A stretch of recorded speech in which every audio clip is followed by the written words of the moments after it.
Innal hamdalillah nahmaduhu wa nasta'inuhu wa nastaghfiruhu wa nastahdihi wa na'udzu bihi min shururi anfusina wa min sayyiati a'malina. Man yahdihillahu fala mudilla lahu wa man yudlil fala hadiya lahu. Asyhadu an la ilaha illallah wahdahu la syarika lah wa asyhadu anna Muhammadan abduhu wa rasuluhu la nabiyya ba'dah.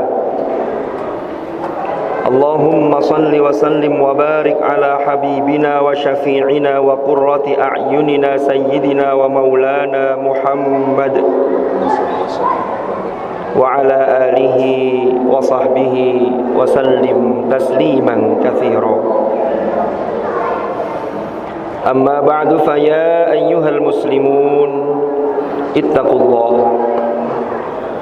Usikum wa nafsi awalan bitaqwallahi wa ta'atihi faqad fazal muttaqun. Qala Allah ta'ala fil Qur'anil Karim: A'udzu billahi minasy syaithanir rajim. Fattaqullaha mastata'tum wasma'u wa athi'u wa anfiqu khairan li anfusikum wa man yuqa shuhha nafsihi fa ulaika humul muflihun. Shadaqallahul azim. Ma'asyiral hadirin jamaah Jumu'ah rahimakumullah. Melalui mimbar ini saya mengingatkan pada diri saya dan juga kepada para jamaah Jum'ah semuanya untuk kita selalu berusaha meningkatkan iman dan takwa kita kepada Allah dengan sungguh-sungguh. Karena dengan bekal takwa inilah kita akan memperoleh keselamatan dan kebahagiaan yang hakiki di dunia dan di akhirat. Ma'asyiral hadirin rahimakumullah.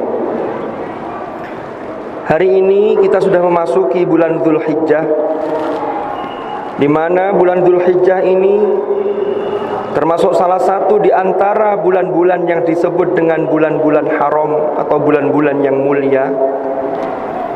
Karena memang di dalam bulan Dzulhijjah ini terdapat banyak peristiwa yang luar biasa. Dan bulan Dzulhijjah disebut dengan bulan haji karena puncak atau inti dari ibadah haji yaitu wukuf di Arafah, yaitu dilaksanakan tepatnya pada tanggal 9 Dzulhijjah. Ma'asyiral hadirin rahimakumullah. Kalau kita lihat dari aspek sejarah, di antaranya adalah apa yang dicontohkan oleh Nabiullah Ibrahim alaihi salam dan juga orang-orang yang beserta dengan beliau. Di antaranya adalah putra beliau yaitu Ismail dan istri beliau yaitu Sayyidah Hajar, yang kemudian dinapaktilasi dalam pelaksanaan ibadah haji oleh umat Islam, termasuk yang dilakukan Nabiullah Ibrahim ketika diperintahkan oleh Allah untuk menyembelih putranya yaitu Ismail, dan beliau laksanakan hal tersebut sebagai bentuk kurban, yaitu pendekatan diri yang serius kepada Allah Subhanahu wa ta'ala. Maka dari itu syariat terkait dengan perintah kurban sebagaimana firman Allah dalam surah Al-Kautsar, A'udzu billahi minasyaitonir rajim. Bismillahirrahmanirrahim. Inna a'tainakal kautsar fashalli li rabbika wanhar inna syani'aka huwal abtar. Di ayat yang kedua yang maknanya adalah maka salatlah kepada Tuhanmu wahai Muhammad dan juga berkurbanlah. Ma'asyiral hadirin rahimakumullah. Maka jika kita lihat dari aspek bahasa, memang kurban yang dalam hal ini yang nanti akan kita laksanakan pada tanggal 10 Dzulhijjah atau kita sebut dengan Idul Adha atau Idul Kurban, maka di situ adalah menyembelih hewan sebagaimana yang sesuai dengan ketentuan. Tetapi jika kita lihat dari sisi atau aspek bahasa, maka kurban ini adalah bentuk masdar dari ungkapan qaruba yaqrubu yang maknanya adalah dekat. Sehingga kurban memiliki makna kedekatan yang serius atau sangat dekat.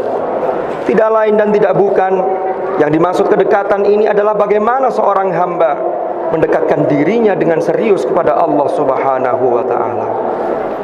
Lalu dari kata kurban yang akar katanya adalah ada 3, yaitu qaf, ra dan ba atau qaruba tadi.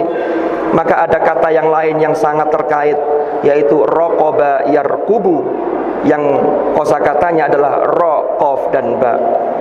Salah seorang ahli bahasa Arab yang bernama Uthman ibnu Jinni, beliau menyatakan dan memasukkan hal ini dalam pembagian derivasi Arab, yang mana ketika satu kosakata bahasa Arab lalu kemudian hurufnya dibolak-balik, maka di situ ada keterkaitan makna yang sangat erat.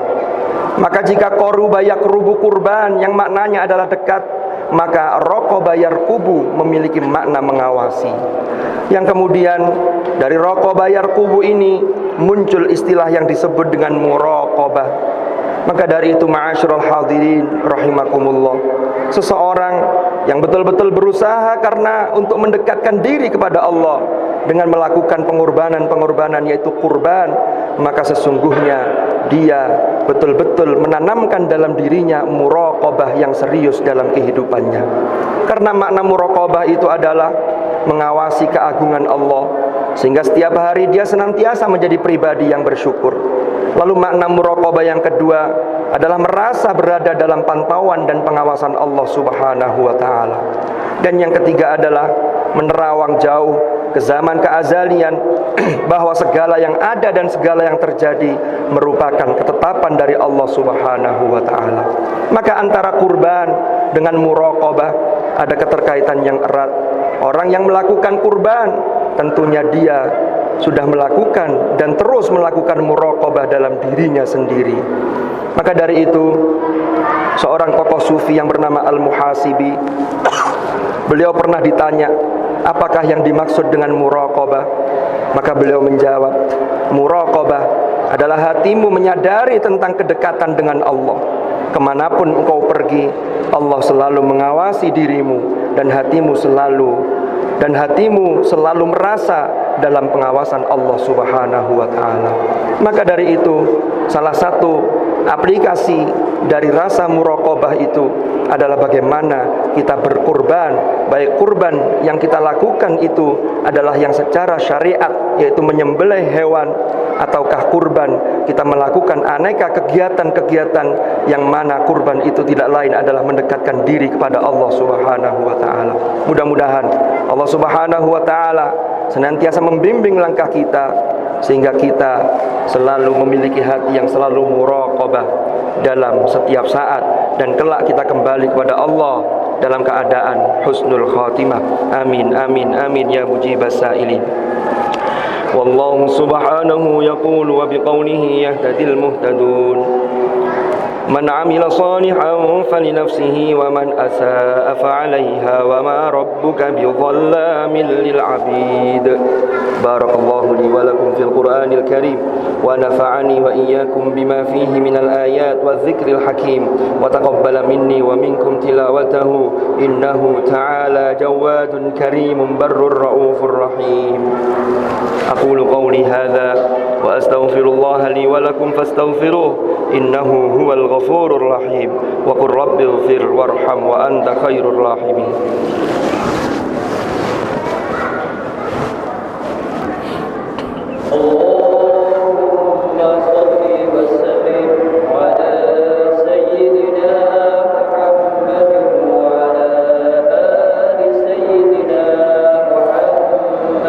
Allahumma salli wa sallim.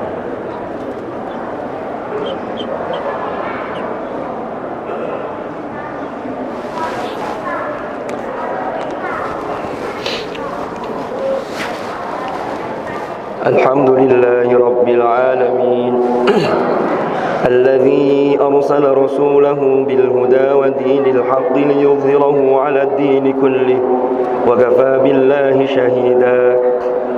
أشهد أن لا إله إلا الله وحده لا شريك له وأشهد أن محمدا عبده ورسوله لا نبي بعده اللهم صل وسلم وبارك على حبيبنا وشفيعنا وقرة أعيننا سيدنا ومولانا محمد وعلى آله الأطهار وأصحابه الأخيار ومن على منهجهم سار. أعوذ بالله من الشيطان الرجيم. بسم الله الرحمن الرحيم. والعصر إن الإنسان لفي خسر إلا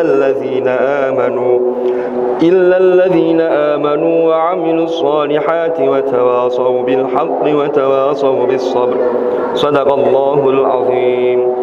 أما بعد فيا عباد الله اتقوا الله أوصيكم ونفسي بتقوى الله وطاعته فقد فاز من اتقى. واعلموا أن الله أمركم بأمر بدأ فيه بنفسه وثنى بملائكته وقال عز وجل إن الله وملائكته يصلون على النبي يا أيها الذين آمنوا صلوا عليه وسلموا تسليما. اللهم صل وسلم وبارك على سيدنا محمد وعلى آل سيدنا محمد كما صليت وسلمت وباركت على سيدنا إبراهيم وعلى آل سيدنا إبراهيم في العالمين إنك حميد مجيد. وارض اللهم عن الخلفاء الراشدين ساداتنا أبي بكر وعمر وعثمان وعلي وعن بقية أصحاب رسول الله أجمعين وعن التابعين وتابعيهم بإحسان إلى يوم الدين وارض عنا معهم برحمتك يا أرحم الراحمين. اللهم اغفر للمؤمنين والمؤمنات والمسلمين والمسلمات الأحياء منهم والأموات إنك سميع قريب مجيب الدعوات.